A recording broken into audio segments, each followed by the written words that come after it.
Some things can never be unseen. Some moments change the way you see someone forever. I wasn't ready for that instance, yet once it took place, there was no turning back. It was late, later than I usually stayed up, but I couldn't sleep. The house was too silent. It felt like there might be hidden noises. In bed, gazing at the ceiling, I awaited sleep, but my restless fizzle wouldn't let me unwind. The air felt different, heavier. Something wasn't right, though I couldn't explain why. I threw away the covers, contemplating that perhaps a serving of tea would aid. I stepped softly down the hallway, my bare feet not making a sound on the chilly hardwood floor. The abode was dim, except for the meager shine of the night lamp in the corridor. Everything was still. Or so I thought. Then I heard something, a soft rustling sound coming from downstairs. I froze. It was nearly 2 a.m. My mom was away, and my stepmom ought to have been dozing. So who was awake? I held my breath, listening carefully. The sound came again subtle, but deliberate, like movement, like someone trying not to be heard. A peculiar feeling snuck into me, disturbing calm awareness sinking firmly into my marrow. My stepfather wasn't the type to be up this late. He was a habitual man, perpetually snoozing by 10, perpetually rising early. But now, something was off. I took a slow step forward, my heart beginning to pound. Maybe I was imagining it. Maybe I was just on edge for no reason. But the sound was real, and it was coming from the living room. I moved cautiously, each step calculated as I descended the stairs. In the kitchen, dim light made long shadows reach the living room. The quiet felt suffocating, thick and unnatural. And then I saw him. My stepfather. He stood in the room's center, facing me, without knowing that I was observing him. At first, I thought he was just pacing, lost in thought. However, I observed his stiffness, tense as though preparing for a forthcoming event, his hands clenched and unclenched at his sides. Something about the way he was standing made my stomach tighten. He was doing something. Something I wasn't supposed to see. A tiny, scarcely heard exhale escaped my mouth, and instantly, he stood still. A sharp breath filled my lungs, causing my entire body to tense as he gradually turned his head. His eyes locked onto mine. The look in his eyes sent a chill down my spine.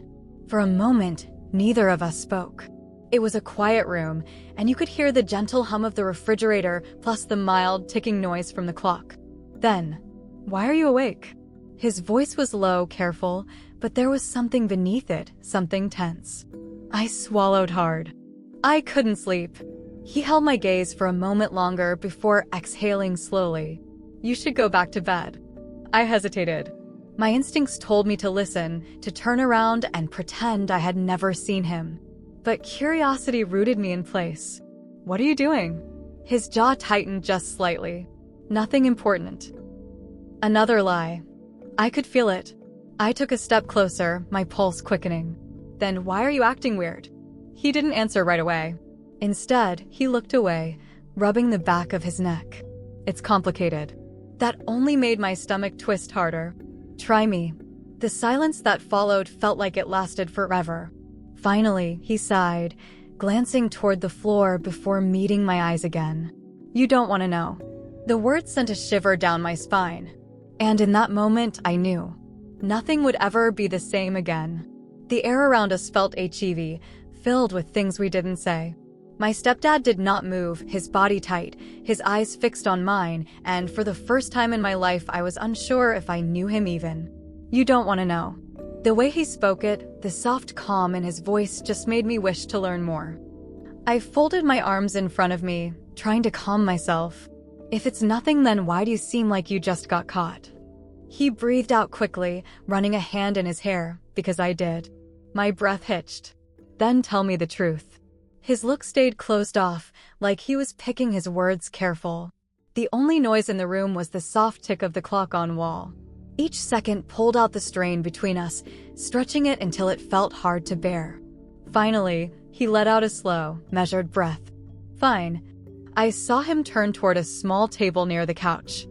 I had not noticed it before, but when he stepped aside I saw what had been placed there. It was a bundle of old letters, some of them yellowed by time. I frowned. "What are those?"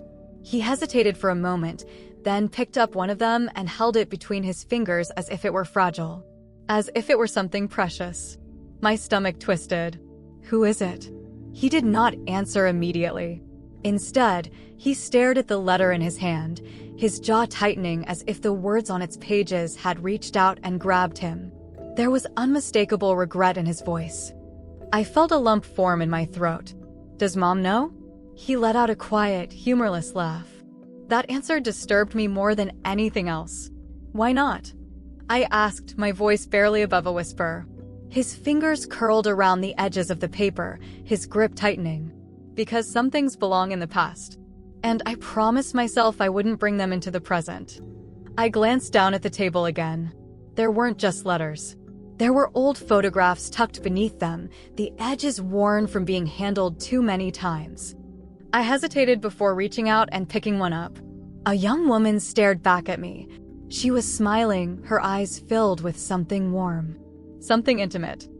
I felt a cold shiver run down my spine. "Who is she?" His jaw tensed. "No one important." I raised an eyebrow. "That's a lie." His lips pressed together, his posture stiffening. "It doesn't matter anymore." I studied his face, searching for something, anything, that would make sense of what I was seeing. But all I found was a man who looked lost. A man who had been holding onto something for too long. "You don't keep letters and photos from people who don't matter," I said quietly. He let out a slow breath, running a hand over his face. "I know." The weight of his words settled between us like an invisible force. For a long time, neither of us spoke. Then, finally, I found my voice again. "Why are you reading them now?" His shoulders sagged slightly, as if the weight of whatever he had been carrying had finally begun to crack through his carefully constructed exterior. "Because I thought I could forget." His voice was quiet, barely above a whisper. But I was wrong. I let out a shaky breath, unsure of how to respond. There was something about this moment, something that felt so deeply personal, so raw, that I wasn't sure if I had any right to be here. And yet, I couldn't bring myself to walk away. "Do you miss her?"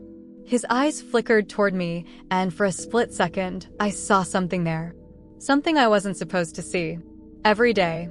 The honesty in his voice sent another shiver through me. I swallowed hard, forcing myself to ask the question that had been burning inside me since the moment I stepped into the room. "Who was she to you?" He hesitated. Then, finally, he looked me in the eye. "She was the only thing I ever got right." The words hit me like a punch to the chest. I took a small step back, feeling the weight of the moment pressing down on me. "And Mom?" His expression darkened, regret flickering through his gaze. "I love your mother. I always have.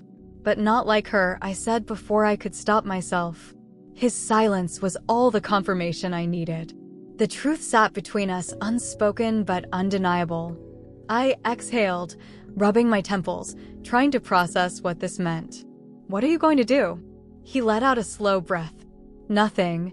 There's nothing to do." I didn't believe that. I didn't think he did, either. But I nodded anyway, because what else was there to say? I placed the photograph back on the table, stepping away. I could feel his eyes on me as I moved toward the staircase, my heart still pounding in my chest. Just as I reached the stairs, I hesitated. "Good night." He looked at me, something unreadable in his gaze. "Good night." I climbed the stairs, leaving him there with his ghosts. And even though I knew this moment would stay with me, I also knew it wasn't mine to carry. But deep down, I had a feeling this wasn't the end. Not even close.